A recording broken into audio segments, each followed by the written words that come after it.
Hey everyone, SweetJohnnyCage here, back with another guide for Elden Ring Shadow of the Erdtree. This time I'm going to show you how to defeat the Ghostflame Dragon along the Cerulean coast. This dragon can be found just due south of the Cerulean coast side of Grace.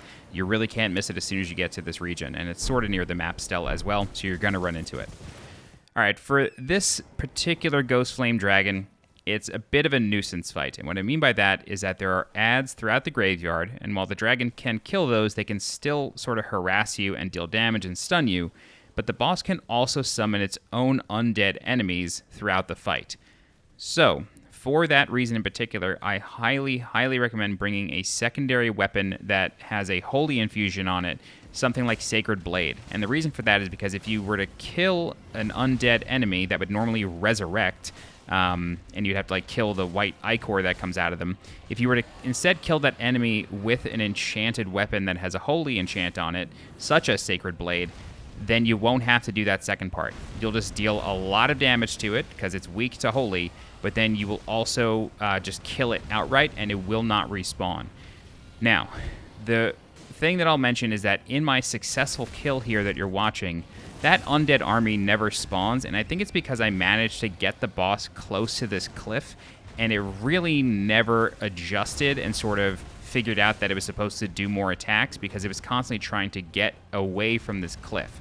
However, in other attempts, it spawned it at least once per attempt, sometimes twice, and in those attempts, all I did was switch to that holy weapon and enchanted with Sacred Blade. It did mean that I had to get off of Torrent in order to do that, but it's just sort of like the price to pay with it.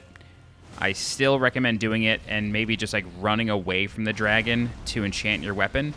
Even if you run away from the dragon and the boss health bar disappears, it doesn't matter. It will still maintain its health. Same as if you were to get really far away from the arena, or the boss were to get really far away from its spawn area and then disappear and then go respawn at the start again.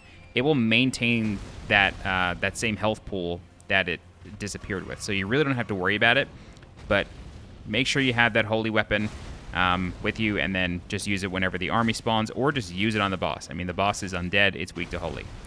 Other than that, this is the same exact fight as the Ghostflame Dragon in the Graveside Plain. Watch out for the stomps, the big stretch stomps where it sort of plants on one foot and then stretches and stomps the other foot forward.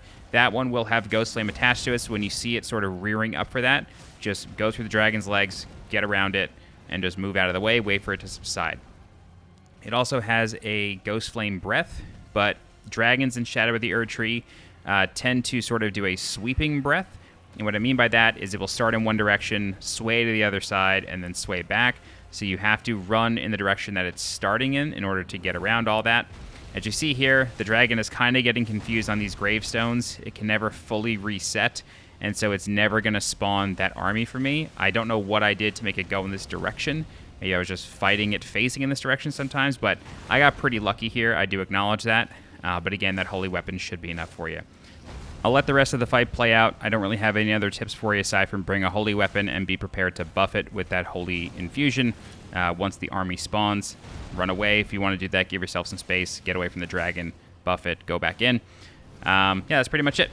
All right, if you have any questions, please feel free to leave a comment. I'll do my best to help you out. If you're looking for more guides for Elden Ring Shadow of the Erdtree, please subscribe to the channel so you get alerted when new guides go live. If you're interested in supporting the channel monetarily, you can do so by becoming a channel member by clicking the join button below this video. You can also leave a super thanks by clicking the heart icon below this video. Don't forget to join my community Discord. The link for that is in the description below. As always, I'm SweetJohnnyCage. Thank you so much for watching, and I'll see you next time. Bye-bye.